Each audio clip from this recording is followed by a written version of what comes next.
Halo sahabat Mistar, berikut Top 5 pekan ini. Berbagai informasi terhangat kami hadirkan kepada Anda, baik dari daerah hingga mancanegara. Kebutuhan pokok menjelang dan selama Hari Raya Idul Fitri meningkat tajam, akibatnya harga berbagai kebutuhan merangkak naik. Sejumlah harga kebutuhan pokok selama perayaan Idul Fitri 1443 Hijriah, khususnya untuk Idul Fitri pada hari pertama hingga hari ketiga, terjadi lompatan harga kebutuhan pokok yang sangat signifikan. Kenaikan harga yang paling mencolok adalah kenaikan harga pada komoditas cabai merah. Sebelum Idul Fitri, harga cabai merah itu sempat diperdagangkan di kisaran harga Rp20.000 per kilogram.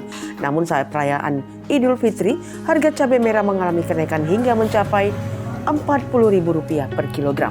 Akan tetapi di tingkat petani, sebelum lebaran harga cabai merah justru turun hingga menyentuh Rp8.000 per kilogram. Pengamat ekonomi Sumatera Utara Gunawan Benyamin menyatakan kenaikan harga juga terjadi pada komoditas tanaman hortikultura lainnya, termasuk jenis sayuran seperti wortel, tomat, dan jenis lainnya. Rentang kenaikan harga bahkan tembus 100%. Kenaikan ini tidak terlepas dari tidak seimbangnya antara pasokan dan permintaan, seiring dengan perayaan Idul Fitri yang banyak membuat pedagang maupun petani lebih fokus untuk merayakannya. Kenaikan harga yang juga dirasakan masyarakat adalah harga ikan, termasuk juga harga ayam potong. Harga daging lembu yang identik dengan panganan istimewa di hari lebaran membuat harga ikut melambung mencapai Rp130.000 hingga Rp140.000. Sedangkan harga ayam potong mencapai Rp38 hingga Rp48.000. Namun dipastikan Benyamin, kenaikan harga di perayaan Idul Fitri ini sifatnya sementara dan tidak akan berlangsung lama. Sementara itu untuk minyak goreng, sejumlah pedagang terlihat mulai menurunkan harga jualnya. Minyak goreng perlahan mulai dijual di kisaran harga Rp15.000 hingga Rp16.000 per kilogram. Sangat berpeluang untuk dijual di kisaran Rp14.000 per kilogram dalam waktu dekat.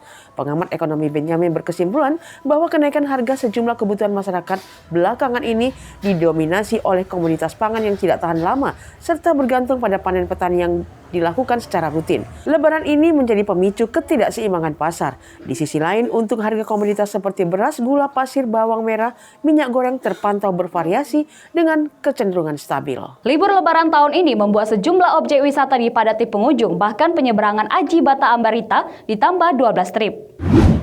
Perayaan Hari Raya Idul Fitri 1443 Hijriah atau tahun 2022 ini ada yang berbeda dari 2 tahun belakangan akibat pandemi COVID-19.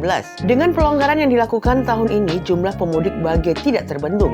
Ini terlihat dengan tingginya volume kendaraan yang berlalu lalang memadati jalanan. Kemacetan tak dapat dihindari, tidak saja terjadi di jalan lintas provinsi, bahkan di pintu tol juga terlihat kemacetan yang cukup berarti akibat padatnya lalu lintas. Tidak hanya itu, tempat-tempat hiburan juga menjadi sasaran kunjungan masyarakat. Ratusan kendaraan yang didominasi kendaraan roda 4 dan roda 2 bagai tumpah ruah. Di Pelabuhan Tiga Ras dan Aji Bata tampak kendaraan mengantri dan memadati. Kendaraan-kendaraan tersebut berisi calon penumpang yang berniat menyeberang ke Pulau Samosir. Komandan Regu Pelabuhan Tiga Ras, Simanindo, Kementerian Perhubungan, Charter Panggabean mengatakan dalam beberapa hari terakhir selama masa Lebaran 2022, pihaknya rata-rata mengangkut 312 unit kendaraan untuk diberangkatkan setiap hari. Bahkan penyeberangan berlangsung selama 24 jam.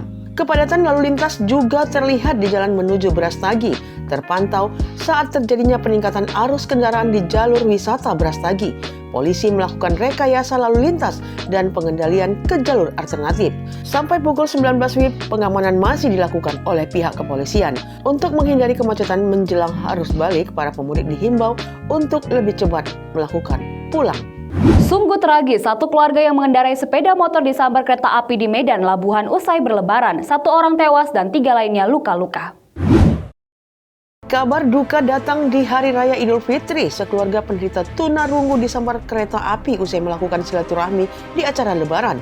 Peristiwa yang terjadi di Medan Labuan ini mengakibatkan 1 orang mengalami luka-luka dan 1 orang meninggal dunia. Informasi dihimpun sepeda motor Yamaha Vega BK 4372 QI yang dikendarai oleh Sawaludin dan Nur Hayati serta kedua anak mereka tertabrak kereta api jurusan Medan Belawan yang saat itu melintas di lintasan Kelurahan Semati, Kecamatan Medan Labuan tanpa palang pintu. Sawaludin warga Serapu asli Tanjung Pura. Langkat, Sumatera Utara, dan salah satu anaknya Syah menderita luka berat. Sementara Nur Hayati, istri Sawaludin, tewas dalam kecelakaan itu setelah terpental sekitar 100 meter dari lokasi kejadian. Sedangkan anak keduanya Adila yang masih berusia 2 tahun selamat lantaran tercampak keluar lintasan rel kereta api, namun ia menderita luka ringan di bagian kepala. Dari keterangan yang diperoleh dari warga setempat, saat itu warga sekitar sudah meneriaki korban yang saat akan melintasi rel kereta api. Kasus hepatitis misterius merebak hingga ke Indonesia. Badan Kesehatan Dunia atau WHO menyatakan hal ini merupakan kejadian luar biasa.